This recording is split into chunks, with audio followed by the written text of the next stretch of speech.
അടുത്തൊരു നാട്ടിലൊരു കുട്ടിക്ക് കണക്ക് പീരീഡ് ആകുമ്പോൾ തലവേദന. ഇതിങ്ങനെ തുറന്നുകൊണ്ടേയിരുന്നു.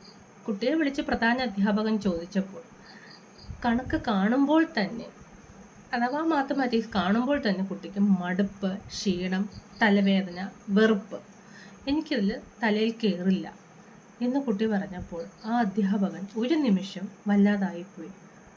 അങ്ങനെ ഉണ്ടോ എൻ്റെ കൊച്ചു കൂട്ടുകാർക്കായിട്ട് ഏതെങ്കിലും ഒരു സബ്ജക്റ്റ് നമുക്ക് മനസ്സിലാകാത്തതായിട്ടുണ്ടോ? കുട്ടികൾ കണക്കിൽ പുറകോട്ടാണ്, അല്ലെങ്കിൽ ഇംഗ്ലീഷിൽ പുറകോട്ടാണ്, അല്ലെങ്കിൽ ഫിസിക്സിൽ പുറകോട്ടാണ്, കുറച്ചും കൂടെ മുതിർന്ന ക്ലാസ്സുകളിൽ. എന്തുകൊണ്ട്? നമ്മൾ ആരെങ്കിലും അത് ചിന്തിച്ചിട്ടുണ്ടോ? എന്ത് കാരണം കൊണ്ടാണ് പഠനത്തിൽ കുട്ടികൾ പുറകോട്ട് പോകുന്നത്? എന്തുകൊണ്ട്? നമുക്ക് ഒരു അനാലിസിസ് ഇതിനെക്കുറിച്ച് നടത്താൻ ഈ അധ്യാപകൻ ശ്രമിച്ചു. 3 രീതിയിലാണ് ശ്രമിച്ചത്. 1, എന്താണ് ആ സബ്ജക്റ്റ് ആ കുട്ടിക്ക് മനസ്സിലാകാത്തത്? എന്തുകൊണ്ടാണ് ഈ സബ്ജക്റ്റ് കാണുമ്പോൾ വെറുപ്പ് വരുന്നത്, അല്ലെങ്കിൽ തലവേദന വരുന്നത്, മടുപ്പ് വരുന്നത്? ആ കുട്ടിയെ ആദ്യം ശ്രദ്ധിച്ചു. കണക്ക് പഠിപ്പിക്കുന്ന അധ്യാപകനെ ആദ്യം ശ്രദ്ധിച്ചു. മാതാപിതാക്കളെയും ശ്രദ്ധിക്കാൻ തുടങ്ങി. അതിൻ്റെ ഫലമോ? ഇത് വന്നത്, കുട്ടിക്ക് കണക്കിനോടുള്ള താല്പര്യക്കേട് ആദ്യം വന്നത് വീട്ടിൽ നിന്നാണ്. അച്ഛൻ മഹാപണ്ഡിതനായിരുന്നു. മകനെ അച്ഛനേക്കാൾ മിടുക്കനാക്കാൻ അച്ഛൻ ചെറുതിലെ ഒരു 3 വയസ്സ് തൊട്ടേ കുഞ്ഞിന് കണക്കിൽ താല്പര്യം ജനിപ്പിക്കാൻ ശ്രമിച്ച രീതി പെട്ടെന്ന് പഠിപ്പിച്ചെടുക്കണമെന്ന് വിചാരിച്ചപ്പോൾ ക്ഷമ അവിടെ വന്നില്ല. അത് കുട്ടിയെ തല്ലുകയും ശാസിക്കുകയും ചെയ്തു. ഭയം വന്നപ്പോൾ കുട്ടിക്ക് ഇപ്പോൾ 2 + 3 5 ആണ്, അല്ലെങ്കിൽ 2 + 2 എത്രയാണ്? ഭയം വന്നപ്പോൾ കുട്ടിക്ക് ഉത്തരങ്ങളൊന്നും വരാതായി. അപ്പോൾ കുട്ടി കണക്കിൽ പുറകോട്ടാണെന്ന് അച്ഛനങ്ങ് വിധി എഴുതി. അപ്പോൾ അവിടുത്തെ കുട്ടിയുടെ മനസ്സിൽ തന്നെ തനിക്ക് കണക്ക് തലയിൽ കയറില്ല എന്ന് രജിസ്റ്ററായി. അവിടെ മുതൽ ക്ലാസ്സിൽ വന്നപ്പോൾ ഈ ഭയം കൊണ്ട് വന്നപ്പോൾ ഇതിനേക്കാൾ ദേഷ്യപ്പെടുന്ന ഒരു അധ്യാപകൻ മറ്റു കുട്ടികളുടെ ഒപ്പം ഈ കുട്ടിക്ക് പറ്റുന്നില്ല. അപ്പോൾ ആ കണക്ക് വരുമ്പോൾ ബുക്കിലേക്ക് നോക്കുമ്പോൾ ആ കുട്ടിക്ക് അക്ഷരങ്ങളൊക്കെ വലുതാവുന്നു, വലിയ പ്രശ്നങ്ങൾ. അങ്ങനെ എല്ലാവരും ഈ കുട്ടിയെ കണക്കിൻ്റെ കാര്യത്തിൽ അങ്ങ് തഴഞ്ഞു. ഈ കുട്ടിയുടെ മനസ്സിലും കണക്ക് സാധ്യമാകുന്ന ഒന്നല്ല എന്നങ്ങ് മനസ്സിലങ്ങ് വിധി എഴുതി വെച്ചു. ഈ പ്രധാന അധ്യാപകൻ ചെയ്തത്, കുട്ടിയെ കണക്കിന് പഠിക്കാൻ താല്പര്യമുണ്ടോ? ഈശ്വരൻ തന്ന ഒരു കൃപാകടാക്ഷമാണ് പഠിക്കാനുള്ള അവസരം. എത്രയോ കുഞ്ഞുങ്ങൾക്ക് പഠിക്കാനുള്ള അവസരങ്ങൾ നിഷേധിക്കപ്പെടുന്നുണ്ട്. പണ്ട് കാലത്തെ ഒരു കഥയാണിത്. അപ്പോൾ ഈ ഒരു അവസരം, ഈ ഒരു പുണ്യം തിരിച്ചറിഞ്ഞ് ഈ അധ്യാപകൻ സഹായിച്ചാൽ ഒന്നുകൂടി പഠിച്ചുകൂടെ എന്ന് ചോദിച്ചപ്പോൾ,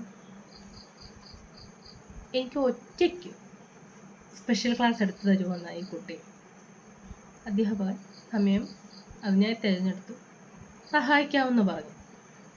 അതിനുള്ള കാരണം, ഈ കുട്ടി ക്ലാസ്സിന് വന്നപ്പോൾ മറ്റു കുട്ടികളുടെ മുമ്പിൽ ഞാൻ ചെറുതാകുന്നു. അവരുടെ മുമ്പിൽ അവർ സ്വാഭാവികമായിട്ടും 7ാം ക്ലാസ്സിലെ ഒരു കുട്ടിക്ക് 3ാം ക്ലാസ്സിൻ്റെ ഒരു അറിവ് പോലും കണക്കിനില്ല. അപ്പോൾ അവരുടെ മുമ്പിൽ എനിക്കൊന്നും അറിയാത്തവനാണ് എന്ന് വരുന്നതിൻ്റെ വിഷമം കാരണമാണ് എനിക്ക് ഒറ്റയ്ക്ക് ക്ലാസ് എടുത്ത് തരുമോ എന്ന് ചോദിച്ചത്. എല്ലാ ദിവസവും ഒരു പുസ്തകവും ഒരു പെൻസിലുമായിട്ട് ഈ കുട്ടി പഠിക്കാൻ വന്നു. ആ 1 മണിക്കൂർ ഏറ്റവും ചെറിയ കണക്കുകൾ അതേ അതിന് സാധ്യമാകത്തുള്ളൂ എന്ന് മനസ്സിലാക്കി അധ്യാപകൻ കൊടുത്തു. അത് ചെറുതാണെങ്കിൽ പോലും അത് ശരിയാക്കി കൊണ്ടുവരുമ്പോൾ ആത്മവിശ്വാസം കൊടുക്കുകയും പ്രോത്സാഹിപ്പിക്കുകയും ചെയ്തു. അടുത്തത് കുറച്ച് ആദ്യം ഒരു 20 കണക്കുകളാണെങ്കിൽ പിന്നെ കുറച്ച് 50 ആക്കി. അങ്ങനെ ഓരോ ദിവസവും ഇത് കൂട്ടി കൊടുത്ത് ഏറ്റവും ലളിതമായിട്ടുള്ളത് കൊടുത്തു. അതിനെല്ലാം പ്രോത്സാഹിപ്പിക്കുകയും ഒക്കെ ചെയ്തു. വെറുതെ സമയം കളയുകയാണ്. ഈ കുട്ടി കണക്കിൽ എന്തായാലും പഠിച്ചെടുക്കാൻ പറ്റില്ല എന്ന് കുട്ടിയുടെ മാതാപിതാക്കളും അധ്യാപകരും പറഞ്ഞപ്പോഴും ഈ പ്രധാന അധ്യാപകൻ പരിശ്രമിച്ചുകൊണ്ടേയിരുന്നു. 4 മാസത്തെ പരിശ്രമം കൊണ്ട് ആ വർഷത്തെ കണക്കിന് 70% മാർക്കോടുകൂടി ഈ കുട്ടി ജയിക്കും. ഒപ്പം മറ്റു കുട്ടികളുടെ ഒപ്പം എത്തുകയും ചെയ്തു. ഒരേ ട്രാക്കിൽ സഞ്ചരിക്കുന്ന നമ്മുടെ കുഞ്ഞുങ്ങളിൽ ചിലപ്പോൾ ഒരു പനി കാരണമോ, അല്ലെങ്കിൽ വീട്ടിൽ എന്തെങ്കിലും ബുദ്ധിമുട്ട് കാണുമോ, അല്ലെങ്കിൽ കുട്ടികളുടെ പേഴ്സണലി അവർക്ക് എന്തെങ്കിലും ഹെൽത്ത് ഇഷ്യൂ കാരണമോ അവർ പുറകിലേക്ക് പോകുമ്പോൾ ആ ട്രാക്കിലേക്ക് മാതാപിതാക്കളോ ഒപ്പമുള്ള സഹപാഠികളോ അധ്യാപകരോ അവരെ തിരിച്ചെത്തിക്കാൻ നമ്മൾ ശ്രമിക്കണം. കാരണം ആ ഒരു കുട്ടിയുടെ കാരണം കണ്ടുപിടിക്കാൻ അധ്യാപകന് കഴിയുകയും ആത്മവിശ്വാസക്കുറവ്, തലയിലൊന്നും കയറില്ല എന്ന്, തലയിൽ വൈക്കോലാണ് അല്ലെങ്കിൽ കളിമണ്ണാണ് എന്ന് എല്ലാവരെയും എല്ലാവരിൽ നിന്ന് കേട്ട് ഈ കുട്ടി 3-ാം ക്ലാസ് സ്റ്റക്കായി. ആ 3-ാം ക്ലാസ്സിൻ്റെ കണക്കിൻ്റെ അറിവ് മാത്രമുള്ള കുട്ടിയെ 7ലേക്ക് എത്തിക്കാൻ ഈ അധ്യാപകൻ കഠിന പരിശ്രമം ചെയ്തു എങ്കിൽ പോലും കുട്ടി വിജയത്തിലെത്തിച്ചേർന്നു. അപ്പോൾ ഒരു കുട്ടി പോലും പഠനത്തിൽ പുറകോട്ട് നിൽക്കാൻ നമ്മൾ മാതാപിതാക്കളോ നമ്മൾ അധ്യാപകരോ നമ്മൾ സുഹൃത്തുക്കളോ കാരണമാകരുത്. കാരണം എല്ലാവരും കൂടെ ചേർന്നുള്ളതാണ് ലോകം. ഒരാളെ ചവിട്ടി താഴ്ത്തിയിട്ട് ഒരാൾ കയറിപ്പോകുന്നത് നല്ലതല്ല.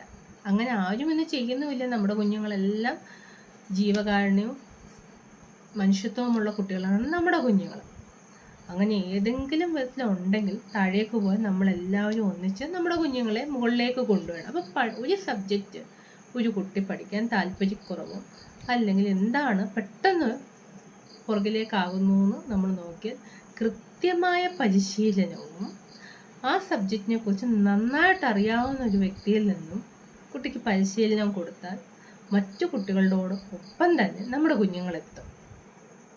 കാരണം ഇതിന് നമ്മളൊന്ന് ശ്രമിക്കുക. കാരണം അങ്ങനെ നമ്മുടെ കുട്ടികൾ താഴേക്ക് പോകാൻ പാടില്ല. കാരണം നമ്മുടെ കുഞ്ഞുങ്ങളാണ് നമ്മുടെ രാജ്യത്തിൻ്റെ ഭാവി സമ്പത്ത്.